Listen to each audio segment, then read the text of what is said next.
A quick word before the video begins. Be sure to check out my brother's Facebook channel, Collectomania. Link is in the comments section, and on with the video. Hello, it's me again. I'm back with Whisker Squadron, though I'm actually going to be talking about the new Star Fox game, which I'm going to be dubbing Star Fox 26. The reason for using this game is because it plays so much like Star Fox, and I don't really have the equipment to capture footage of the Star Fox game, so this is going to have to suffice. Anyways, enough of this. Let's just get on with it.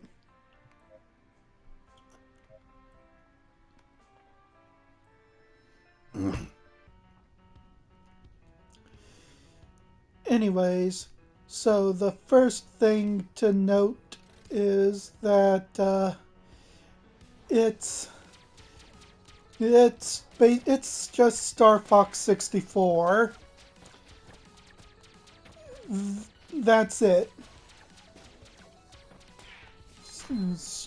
The story, the characters, even the levels are all Star Fox 64. I mean, I liked Star Fox 64, so it's not an issue for me. But if you were hoping for something more, I mean,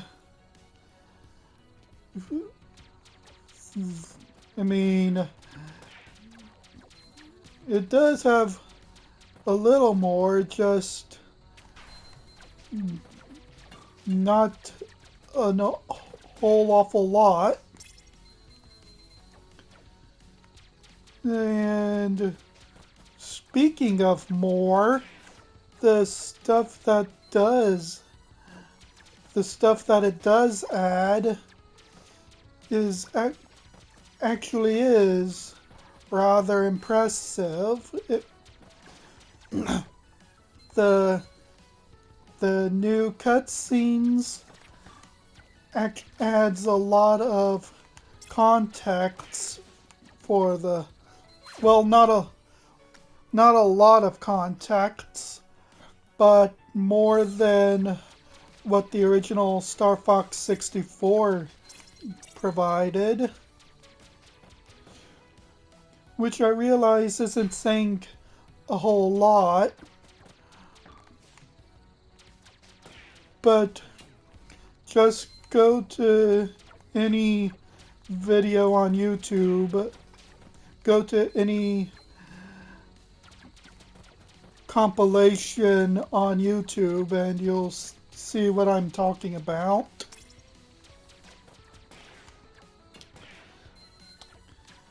And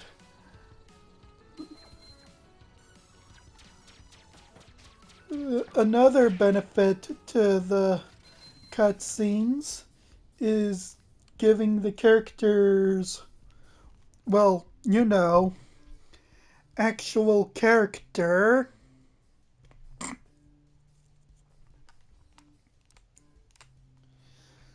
And example, with Falco, we all know Falco is supposed to be a kind of a jerky, competitive rival to Fox McCloud, but with the new cutscenes, we can actually see that.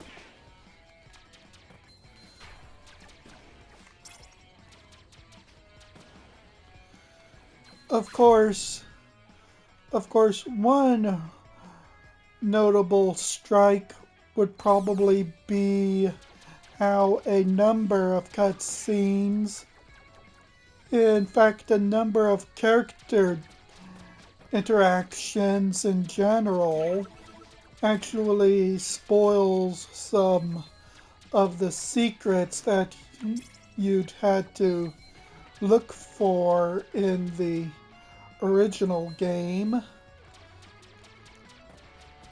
which probably wouldn't mean much for someone who's a veteran to Star Fox 64, but for, say, newcomers, which this is very clearly trying to appeal to, it kinda does take away from the experience a bit.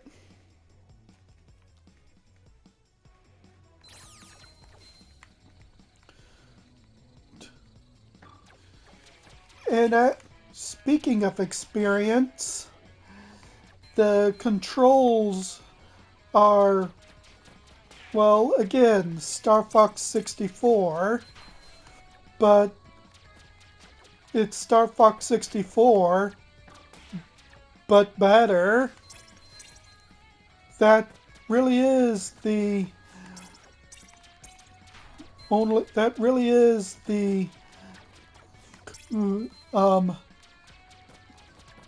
description that I have for this.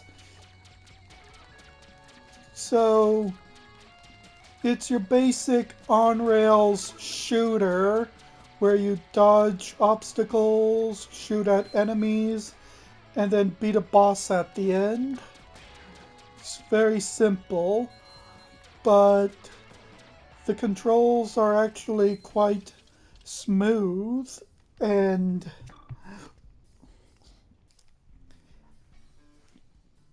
it's not difficult to pull off any of the anything really, like putting the somersault and U-turns onto the D-pad instead of having to push two buttons to activate them makes a whole lot of difference.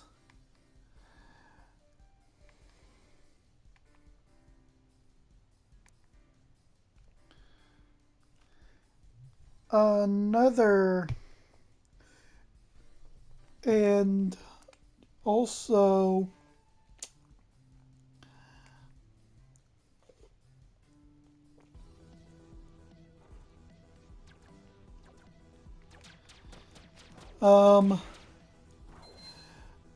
one of the things that Nintendo advertised very much was the ability to use the N64 controller. And like I've said last time, I was gonna try it out, and I did, and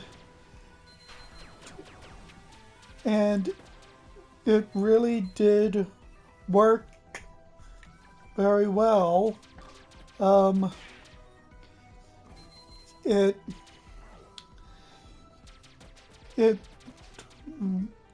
is definitely an ideal way to play for anyone looking to play the new game with a nostalgic control scheme.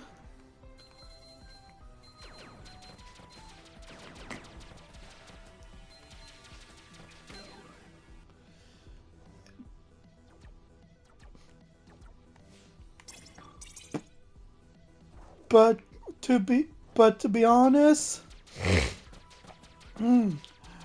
what I wound up being really impressed by most was the mouse controls.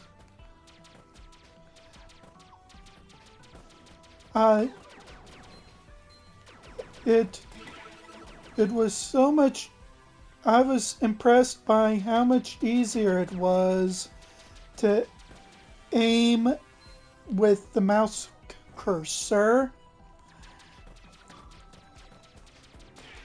It even made the Landmaster, which I historically have had issues with in the past.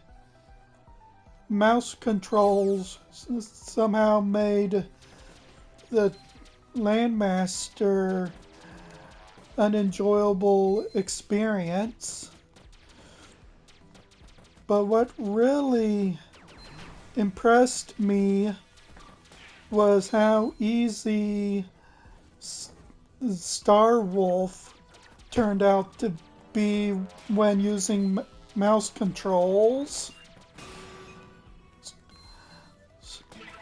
I even managed to earn my first gold medal from Ficina, which might not seem a whole like anything for a lot of you really, but for me, it means a whole lot because up until then, I've never actually earned a gold medal before. So having that happened was really meant something for me. Though I can't recommend mouse mode for I really can't recommend using mouse mode for the hallway to Andross, because as it were, mouse mode forces you into a first-person view, and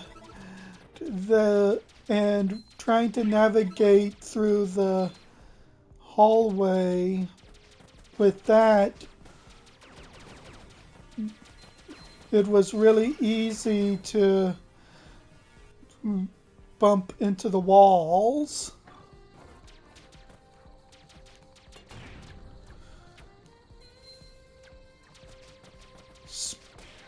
Speaking of the end game, Starwolf, primarily Starwolf in Venom 2, was the most frustrating part of the game for me. Even with mouse mode,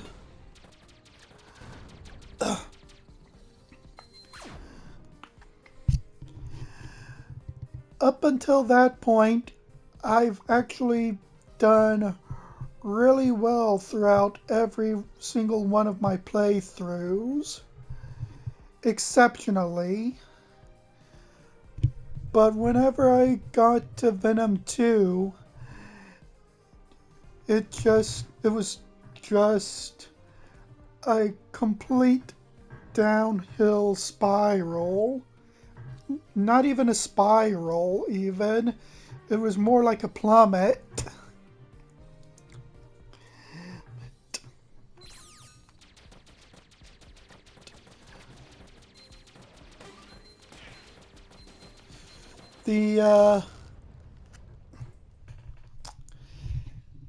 The primary issue that I found with Starwolf on Venom 2 was that my teammates were, putting it lightly, borderlines useless.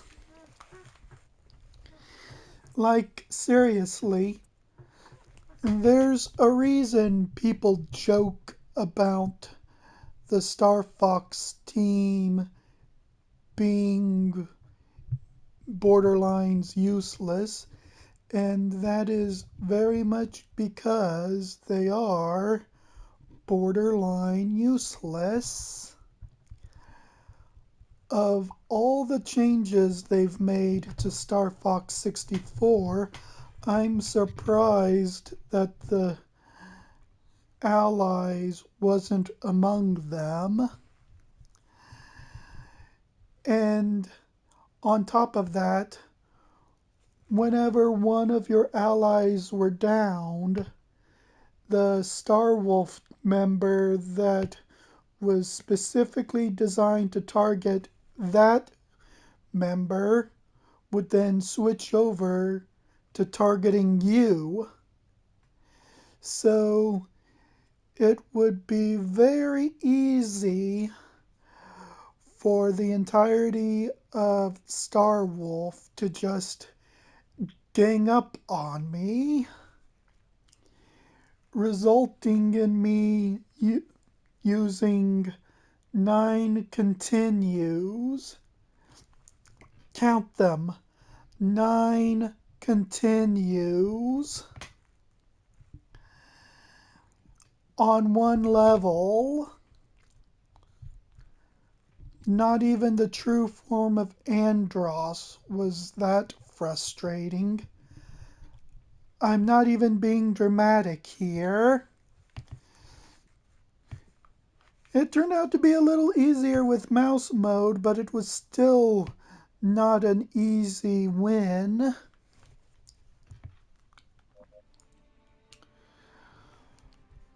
And while we're still on mouse mode, one minor issue I have to point out is the build of the Joy-Con 2. Since the Joy-Cons are so thin, it can hurt. It did cause my arm to ache a little. And I of course know that they've got 3D prints of accessories to make mouse mode easier on your wrist. Take a wild guess what device I do not have possession of. No, really, go ahead and guess. Put your answers in the comments section.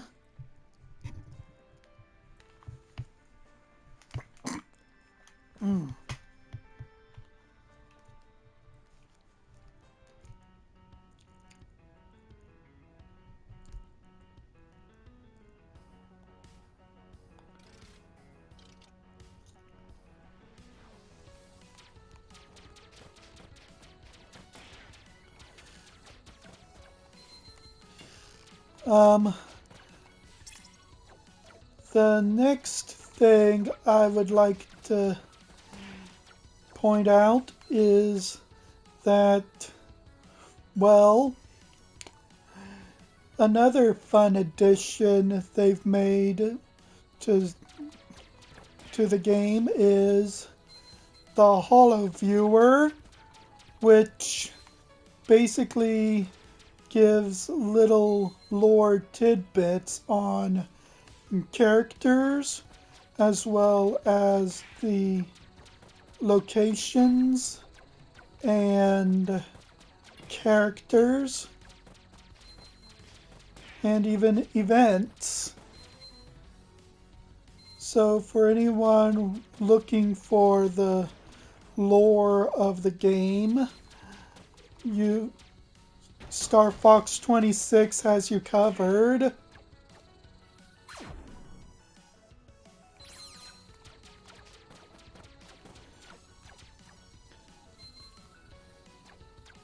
Also, the challenge mode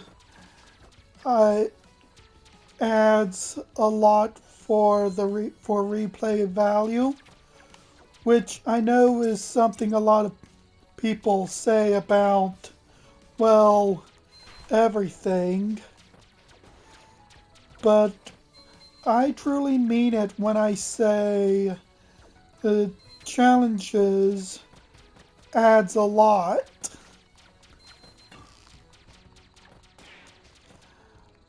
Unfortunately, I was not able to go into the multiplayer. Whether I do a video centered around the multiplayer remains to be seen.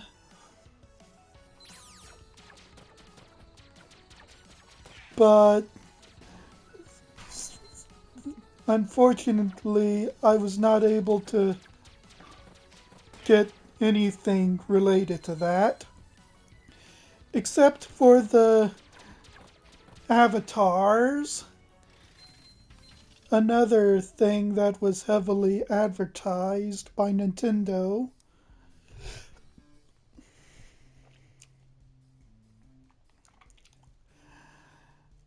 Um, so, looking at the avatar, uh, I had the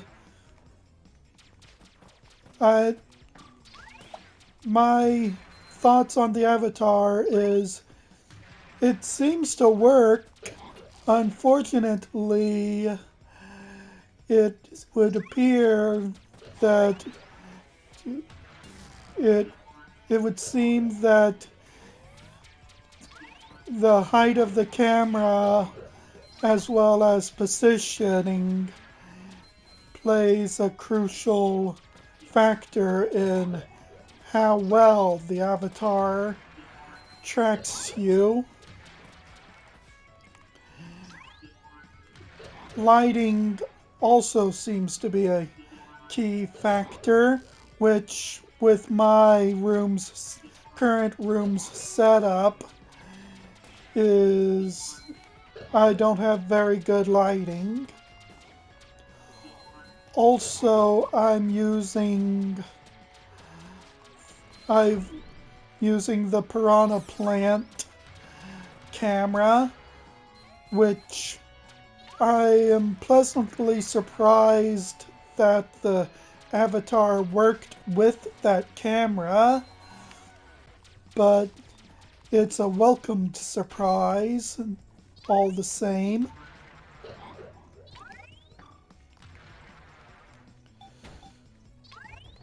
So my general takeaway on Star Fox 26 is that it's it's it's Star Fox 64 Plus. It's it's it's good for returning veterans who want a fresh re-encounter with the Star Fox formula, with the Star Fox franchise, and it also serves as a nice jumping off point for any newcomers to the series, and it makes me I look very much forward to any future projects centered around the Star Fox franchise. If I had to rank Star Fox 26, I would give it a 9 out of 10. It is very much the Star Fox 64 that we've come to like, plus more. And I guess that's all I've got. So, with all of that said, don't forget to like, comment, and subscribe. And don't forget to stay awesome.